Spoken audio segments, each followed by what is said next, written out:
watched all of this? I've watched. Yes. Yep. Right. Yes. Did I? Oh no, we have the White Privilege Boys a little later. Is that correct? Yeah. Or did I miss it? Not today. Yeah. Oh, we don't have it today? Not today. Oh, all right. I mean, We don't have it? We want it I today. can bring it. We might have printed that off too early. Okay, we printed it off too early. Never mind. George Floyd, the full tape. So again, my question to you is, who has watched the full tape and does it change the context? Here's what I will say. In watching this tape, now I don't need issue warning because it's not disturbing. I'm going to watch it in its entirety and pause it at places that I think are, I guess, notable. The entire tape itself is notable. What is most interesting to me is the most notable portions of this tape, as it relates to the narrative, were never released. When you have Keith Ellison, who never let the public know about this, they had access to this tape this entire time, and it took someone from the UK to videotape their screen like it was Jerry Seinfeld with Death Blow. That's the only way we got our hands on this. Listen, it reiterates what we've said before, reinforces the idea that the problem with the police is training, right? The knee on the neck. But after watching this full tape, not only do I not think that they're going to make Murder 2 stick, I think that these police officers are going to walk, which is, if they'd have released this tape that you're about to watch, Riots are gonna there start. never would have been riots. That's why the tape was never released.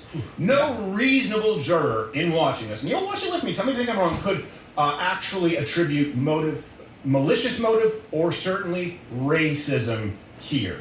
I'll set the tone. When I watch the full tape of George Floyd, I see someone who's high out of his mind, who is, he's not even someone who's comprehensible, and people, police officers, who feel kind of bad for him, who feel sympathetic for him. This idea that they were roughing him up from the get-go, no. So, with that being said, let's watch the George Floyd full tape for people who missed it, and then you tell me if this changes the context. Let's start with the pullover.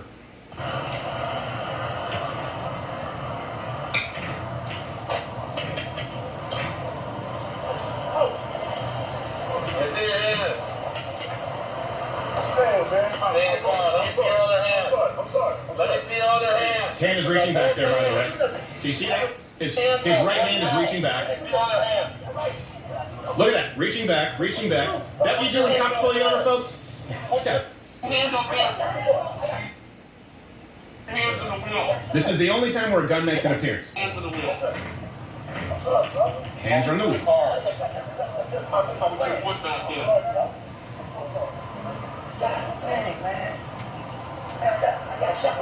Okay, well, when I say let me see your hands, you put your hands up. Got him? Put your hands on top of your head. Now when he complies, and you see when he finally does comply and keep his hands on, the gun goes away. It never comes back out. Hands on top of your head. Hands on top of your head. Step out of the vehicle and step away from me, alright? Step out and face away. Step out and face away. I'm not going to shoot you. Step out and face away. Pause. Please don't shoot me. His gun is already away.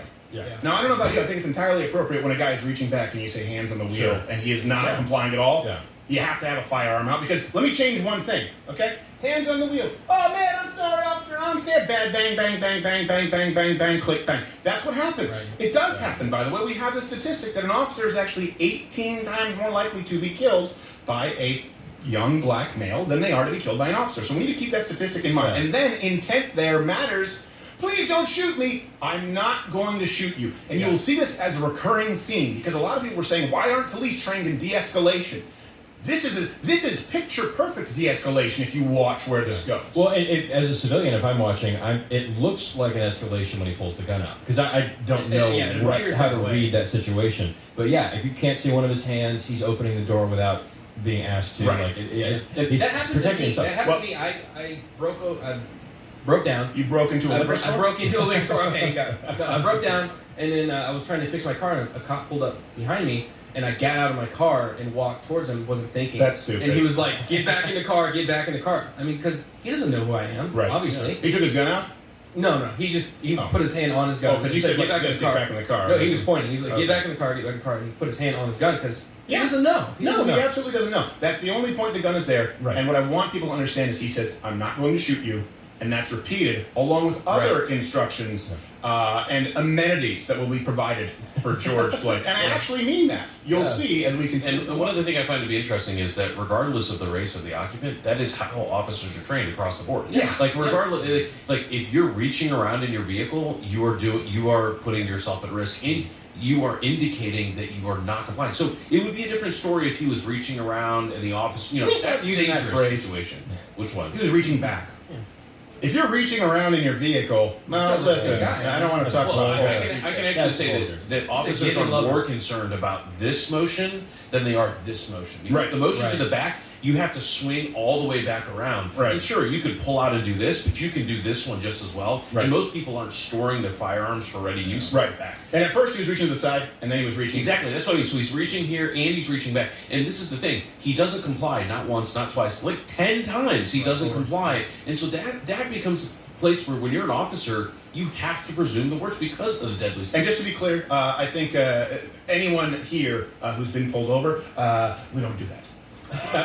So, and it's not a white privilege thing. I just go, oh, a police officer, hands on the wheel, and I let them know they have a concealed carry if there's a firearm in the car or not. It's really only happened once they've had a concealed carry. The officer says, thank you very much. There's no need to move your firearm. I appreciate it. And change your registration, you dick. I go, I'm sorry, officer. That's one for you. Let's continue with the tape. We just ended it. I'm not going to shoot you.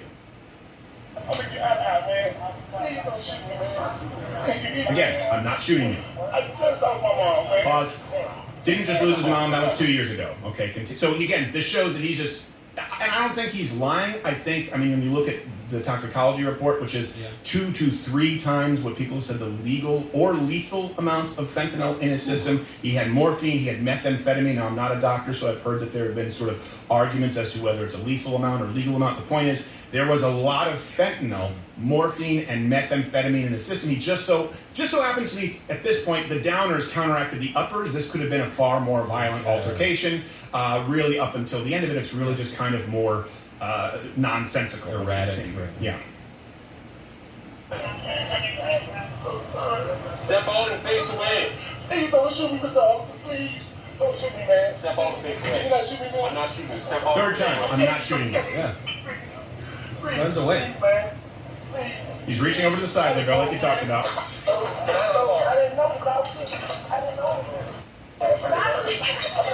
That's his girlfriend, whoever it is, stop resisting, yelling at him. Notably, not yelling it at the officers, yelling it at her carmate. Right. Carmate, that's a fun word. Carpane? Hey, come back. Stay in the car.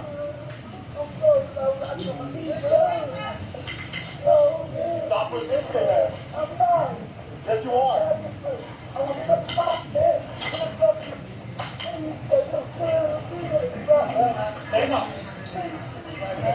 Yes, you are.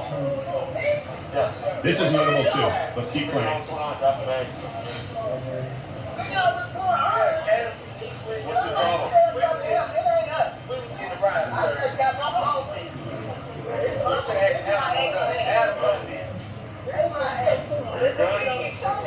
Checking with the other officer. Are you good? They're still handling George Floyd. Ask for the gentleman's ID. Ask the gentleman's ID. Now, pause. This is important. You can't see because I'm in that little corner. He asked that man to drop the bag, which is totally reasonable. He said, drop the bag. He drops the bag. Can I get some ID? The man hands it over. He doesn't deal with this guy again after this. Right, Really. yeah. In other words, that's how you handle it with a police officer. Yeah. So if you want to say racially motivated, Yeah. black man there, and by the way, significantly black man. I wouldn't say that he's a Condoleezza Rice, at least Ben Carson plus. Wesley Snipes. He goes, all right, puts his bag down. I don't think hands the him his officer ID. cared. But No, I don't think the Okay, officer right. cared. Yeah, point the is- officer definitely was just treating the people who were not being Exactly. ridiculous. Exactly. like There's citizens. 2 examples of ways not to handle a woman going, we didn't even do anything. Right. Well, you just told him to stop resisting. One point she motions, you can't really see it here, like something like maybe George Floyd might be crazy. The other gentleman, the little John, the looking guy, drops the bag. Yeah. And I believe he said, he goes, okay, do you have ID? He goes, yeah, and he hands it to him. The officer's like, we don't need that, sir. I'm sorry. So, Yeah, same skin color, very different behavior. same skin color, different behavior. Again, the idea here, the reason for the riots is police brutality, going out and hunting down black people for no reason, based on what we saw from the George Floyd tape. I don't think you're going to convince a jury that this was a racist Officer, encounter, or malicious intent. Let's continue. Hold on, can we say one thing? Yeah. Notice that the only person who talked about resisting was one of the observers who was a friend of the person being arrested, George Floyd. Right. The officer doesn't even talk about resisting until later. He continues, doesn't focus on resisting, right? Because you often hear this narrative that cops will just say, he was resisting, and then, just start beating people, right? Like, has baton out, just start hitting them. Right. No, he actually, even after the woman acknowledges that this is resisting, he doesn't focus on the resisting. He just talks, and then George Floyd continues to resist, and he finally says it, and yet still does not beat him senseless. And the timeline is important because once he gets the handcuffs on, the resisting increases, the de-escalation increases from the officers, where you can almost hear in their voice a voice of like a father, like, get your crap together, man. And this is also important because the context that they work together at the club, right? The idea was they worked together at the club, and this cop was a racist who had it in for George Floyd. Well, maybe this is a cop who knew that George Floyd had spent the majority of his adult life in jail and knew that after this arrest, he was probably going to be going back to the big house for a long time. And he's going, because if you take into account that they know each other, it certainly doesn't seem like this is a guy with a vendetta. It seems like a guy who knows someone who cannot get his shit together. Let's continue.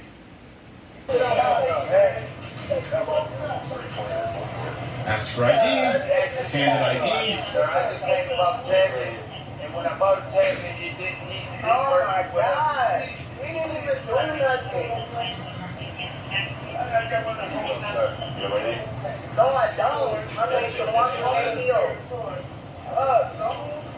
Sir. I just came over to get my son to see how that was person, nothing. And my daughter is on her way to get me. Lots of unnecessary information there. It just sort of wastes police officers' time. That's enough. Isn't it? Why for people watching? Nothing wrong with it, just aggravating.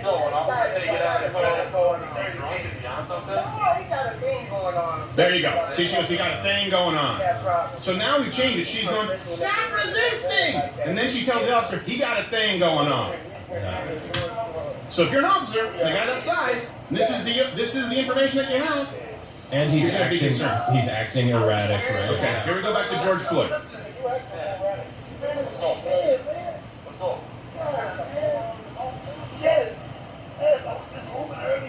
Let's go.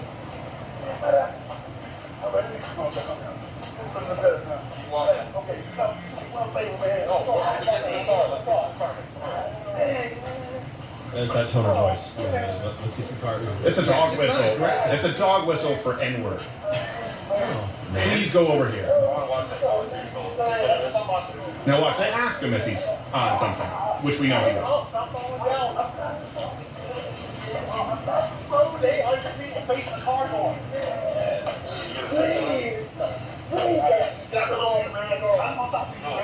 Please, we talk to you. Please. We're listening. We're listening. Okay, now here we go. Listen to this. Right now, listen up, stop. I don't do anything. That's what you got to tell me to, man. I'm not resisting, man. I'm not. I'm not resisting as he's resisting very clearly. Pause really quickly too. By the way, how you mentioned like some officers, we've been told the story of how officers say he's resisting and go whack, whack, whack, whack, whack. Yeah. There's a flip side of that, where someone goes, falls down and says, the officer was strong-arming me, man. Yeah. How many times have we seen George Floyd there before anything try to fall? And how many times they, dude, get up, man. Get up, stop falling down. It's like kid kung fu. Ray Romano used to talk about this, right? You go to pick up your kid for bedtime and they just sort of slither down. You can't grab them. It's like one of those bars of soap. They're like 20 times heavier. One of those toys that you get like a Dollarama that keeps flipping out that looks like an uncircumcised penis. One of those things. You know what I'm talking about? Go there.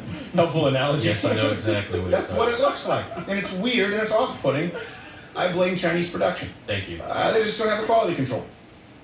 You had one. So, It's subversive. Advertising. let's continue watching as he's tried to fall down multiple times. What you cannot do is hold the officers to a perfect standard and hold someone like George Floyd or these rioters or protesters to no standard whatsoever. To a standard lower than actual criminality in the cases of many of these protesters. And we'll find out in a court of law if that's the case with George Floyd.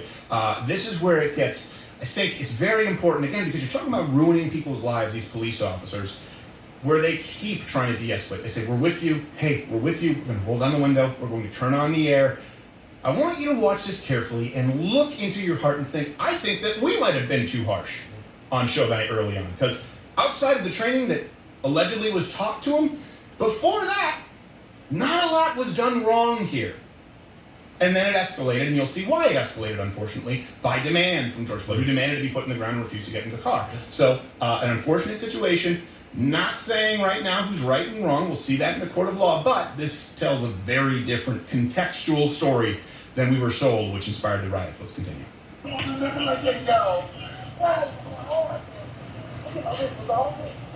that kind of guy. So not the kind of guy. Well, if they ran your ID, they know you're exactly that kind of guy. Like, that's where it's relevant. If they ran your ID, they know how many times you've been arrested for violent crimes. They know you're exactly that kind of guy. Did they run the ID at that point? I don't know if they have, but the guy knows them. Remember? Yeah.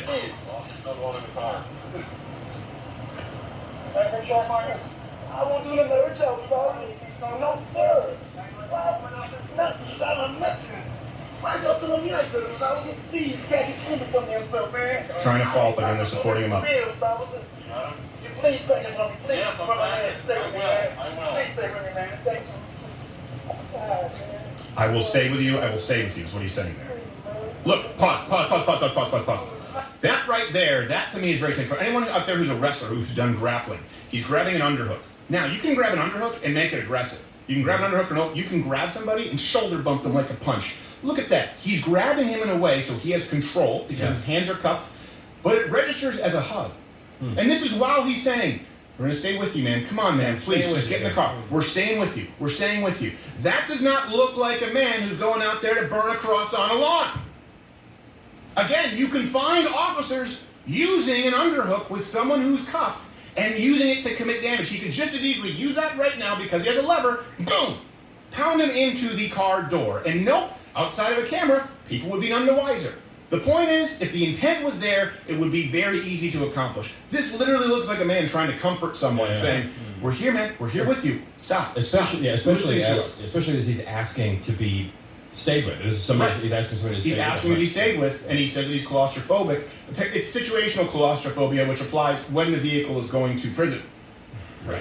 The destination of the vehicle. Because it's much more roomy than the old Metro Geo that he was driving or whatever it was when he was pulled out of. In other words, now he's claustrophobic. So listen, we know that it's not really accurate at this point. No one wants to get into a cop car to be taken to jail, especially with a rap sheet that long. Keep in mind, this is often statistically when situations get more violent. We saw it with Brooks, right? When we saw it in Georgia, someone who doesn't want to go back to prison, someone who has a rap sheet, someone who might be on a 3-strike rule. It's someone with nothing to lose. And they're reaching over going, okay, man, we're going to stay with you. And this repeats itself. Let's continue.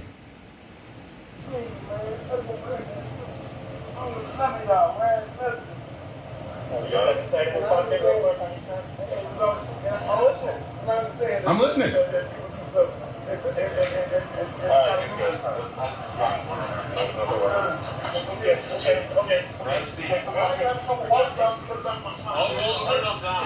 I'll roll the windows down. Take a seat. I'm going in. I'm going in now. I gotta go in. Take a seat. Why y'all don't believe me? I'm not the kind of guy. I'm not the kind of guy, man. Take a seat. I'm gonna die here. I'm gonna die, man. You need to take a seat right now. I just had COVID, man. I don't want to go into that. Hey, listen. Dang, man. Listen. I'm not that kind of guy. I'll roll the windows down. Please, man.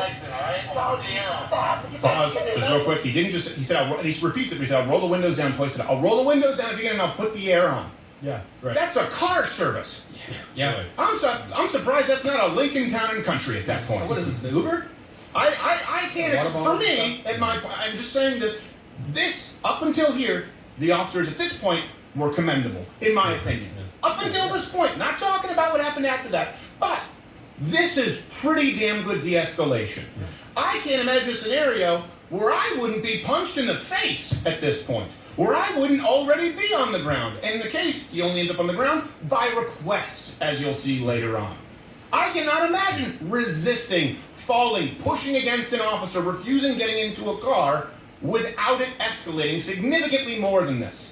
Matter of fact, I would wager these cops are aware of the body cam and are trying to avoid being in the nightly news at this point because this is not really protocol. A lot of the time, especially if you're in a bad area of town, police officers are trained to try and neutralize a potential threat because they don't know what's going on around them. Some could argue that they're spending too much time trying to get a man into a car in the first place. That should happen quickly, door closed so you're safe. One of the other things is, remember, just a minute ago, one of the companions in the car was giving the indication about a mental issue. Yeah. Yes. That's So what's going on. when you think about how these officers are treating it, I mean, 5, 6, 7 times he actively gets out of the vehicle when they're trying to get him in. You know, you're not even seeing the stuff you see on cop shows, like fake cop shows where they're like shoving your head down and pushing you in, shoving you in. I mean, none of that stuff. And I think that is at least some evidence to show that they were aware that they were dealing with someone that wasn't in the right mind, and they were acting on that in a positive way. Now, remember, we're asking officers to not only risk their lives every day, but be mental health counselors, to be social workers, to and in that moment, you can see they're trying. Yeah. They are actually trying to do the best they can in that circumstance. Despite the resistance. They were more harsh with Chris Kringle in Miracle on 34th Street. Well, that guy's a criminal. And there it was. Playing with Santa Claus. That's Joe Biden-esque, talking about gorillas in a koi pond. I mean, that's almost as bad as smelling children. It's up there. Yeah, it is remarkable to me at this point that they're... And keep in mind, too, they said, again, this companion of his said, he got something going on. He goes, I'm going to die in there, man. So this, again, starts to become white noise. And you'll hear him say, I'm going to die. I can't breathe. Long before he's on the ground, he said, I just buried my mom. Right? The guy, again, keep in mind, Chauvin knows him, probably if they worked at the club for years, and everyone assumed that they worked together, and therefore he was a neo-Nazi out with an agenda. Yeah. Instead, it seems like maybe he's empathetic here, and he certainly would probably know that Floyd, if they knew each other, which was a narrative before, that his mom had died over 2 years ago. Yeah. So they're going, all right, this guy is out of his mind, his companion says so, he's in a panic, he's refusing to get in the car, he says he's going to die. So then later when he says again, hey, I'm going to die, or hey, I can't breathe, it's like, but you said that when we asked you to get into the back of a cruiser. Yeah, and I think they ask him if he's on something. He says, I'm not on anything. He says, well, why are you having trouble walking? Right. And so it's like, yeah, so they know something's going on. Well, and that would have been the moment, right, to say, hey, I can't stand up. I can't, right. And not to say that officers necessarily believe it, but they're even trying to figure out, like, why is he acting so strange? Right. And again, if he's in a state, he may not even recognize he's on a state, but in that moment, like, that's where you go, oh, I can't walk for this reason. What reason? What is the reason? Like, we want to understand, do we need to support you more? Yeah. Or not? Right? And I will say I appreciate his poker face, because if I have anything to drink and my wife goes, do you have something to drink? I immediately go, a little bit.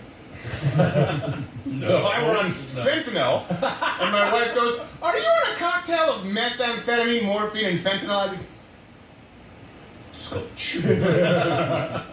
I wouldn't be able to be like, no, I'm not that kind of guy. My wife would be like, you're exactly that kind of guy. You right. You know me. All right, let's continue watching it. Again, more of the we'll roll down the window and more accommodation. Look at it. We can fix it. Now why you standing over there, man? God, that do me bad, man. Man, I don't want to try to win. I don't want to try to win. I don't want to die to I don't win. want to win. I'm claustrophobic. I got anxiety. I don't want to do this. I'll roll the window down. What, a third or fourth time? Let's start breathing so we go up on me, man. Okay. We got please. They let him count to 3 like it's going in the first pool dip of the season when it's cold. And here he goes where they finally say, okay, enough is enough, and they need to get him into the car. And by the way, he just said, put me on the ground. Yeah, I'm claustrophobic, man. Over here, I'm gonna pull you right. In the car. No, you gotta get in the car. I'll get in the car. Okay, man, okay? I'm not a bad guy, man. In the car. I'm not a bad guy.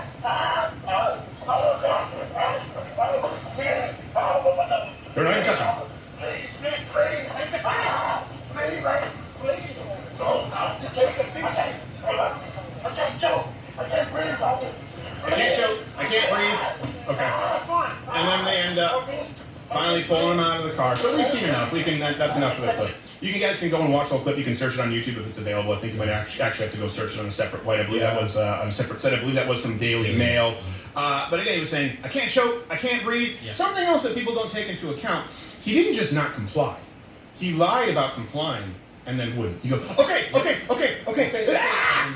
Right? Yeah. That's very different. That's like every single movie you've seen, right? Every single film where a guy's been pushed too far, whether it's Henry Winkler in Night Shift with the mustard and a sandwich, where they go, and then the sucker punch, right? It's the disarming, it's the, okay, I'm going to comply. There's a lot of, okay, 1, 2, why are you doing this, man? Listen, that happens so often with police officers. You can find security tapes people going, okay, I'm going to, and they pull something out. Now you have a guy who reached over to his side, who reached over to behind him, who didn't put his hands on the wheel, who didn't put his hands on his head, who asked, please don't shoot me, please. The officer said 2-3 times, I'm not going to shoot you, please comply, who lied about being on drugs, who had other people there who said that the man was resisting and said that he had a mental issue going on, who couldn't stand up, who then tried to fall down repeatedly, who said he was going to die in the car, who said, stay with me. The police officer said, yes, yes, we're going to stay with you. We'll roll down the window, we'll turn on the air. 3, 4, 5 times, and then finally started getting him into the car. If you don't believe that there was any way to try and restrain this man, you don't believe that if someone doesn't want to be arrested,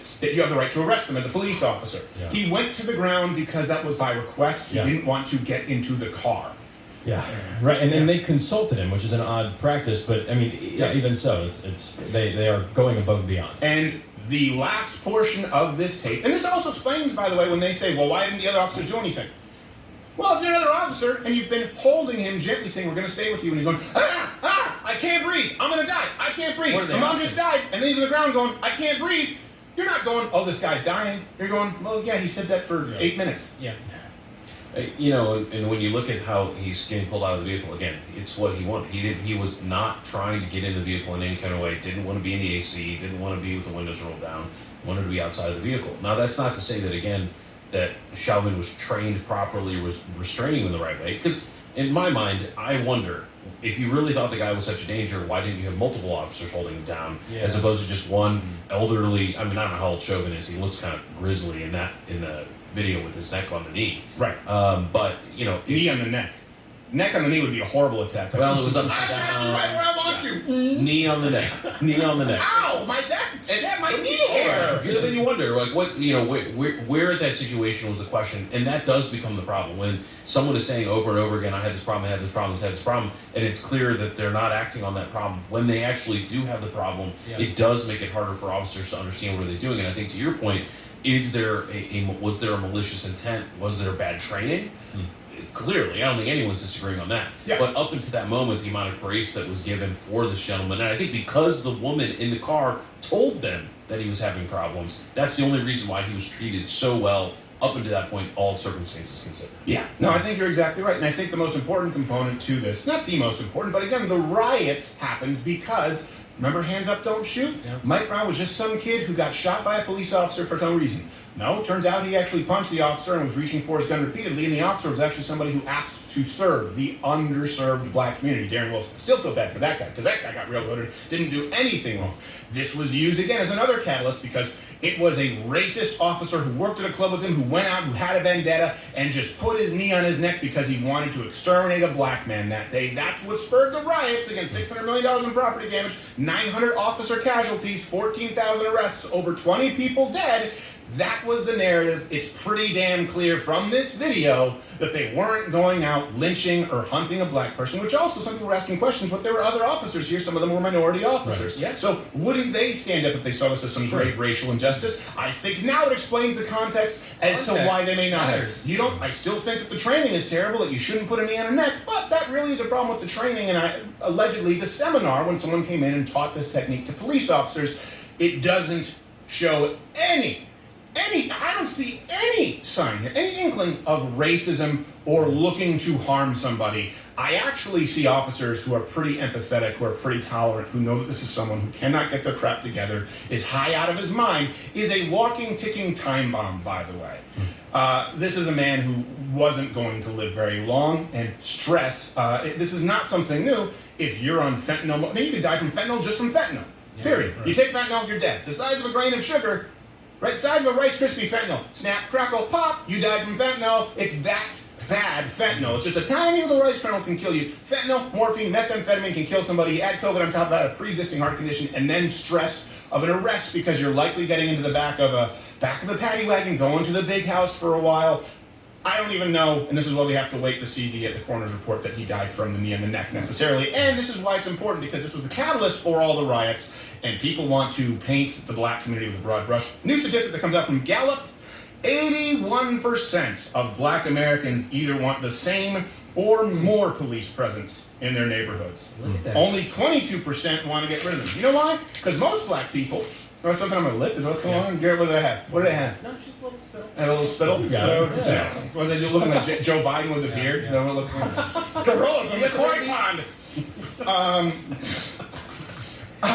It's remarkable to me that 81%, we'll be talking about this with Change My Mind tomorrow with a gentleman who calls himself King. Oh, that's right. Yes. Representative Black Lives Matter, King. Yeah. I will not kneel, but I appreciate the game, sir.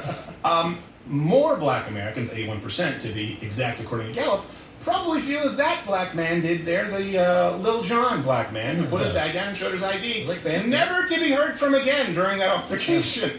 No murals of that guy. Yeah. Which is remarkable to me. You'd think they would at least be a little bit more tense with him considering what's going on, and they probably afterwards had to bring him in for questioning. But most black Americans, 81%, feel as though they can probably manage police interactions like that man where it doesn't escalate to any kind of violence, and they want more or at least the same police presence. And this also may be, here's some cold water, might surprise people, this comes from Rasmussen, that Donald Trump has the highest approval rating with black Americans of any modern Republican at 36%. Outside, by the way, of George W. Bush as a caveat, right after 9/11. That's when he had crazy high approval ratings, but it didn't last any longer than a few months. The average black vote for the GOP has ranged from 4%, by the way, up to a high of 17% with Gerald Ford, which surprised me that Gerald Ford was, up until Donald Trump, the record holder. Sure, yeah, you don't think about him much at all. No. Of anything. No, you think of him as a Prince Albert like spokesperson, a little bit of half and half pipe tobacco. Yeah. But you don't think of him as a guy who black people are like, Yeah. I connect with Ford. That's my man. He's the He's bubble for pipe. me. Yeah. He's all about them pardons and shit. My Ford. I don't know. So this is something that's actually a pretty big surprise when it came in this morning. Sure, 36% of black That's Americans approve of Donald Trump. And this is also why to those alt-rightists, the people who just try and focus exclusively on demographics, and they always say, well, you're never going to get immigrants, you're never going to get black people to change enough of their votes to Republican. You don't need to get a majority of black votes to be Republican. You don't need to get a majority of Latino votes to be Republican. You just need it to be more than 4 to 17%. Yeah. And then you make some unbelievable inroads. And this is why I don't agree with identitarian politics on the right. I don't believe that all of this is due to melanin in the skin. I believe that a lot of this has to do with cultural interactions, with people right now interacting with police predicated on lies that are being fed to them from their parents. But by the way, I mean, the parents are liars, the 22%, the people who want to defund the police. That's not the vast majority of black Americans right now. The vast majority of black Americans seem to be returning They're to just the the values loud of ones. family. Well, they're just the ones who are funded by, George Soros. We're going to have a show on the show not too long. We do have to go before we tell YouTube to go piss up a cup.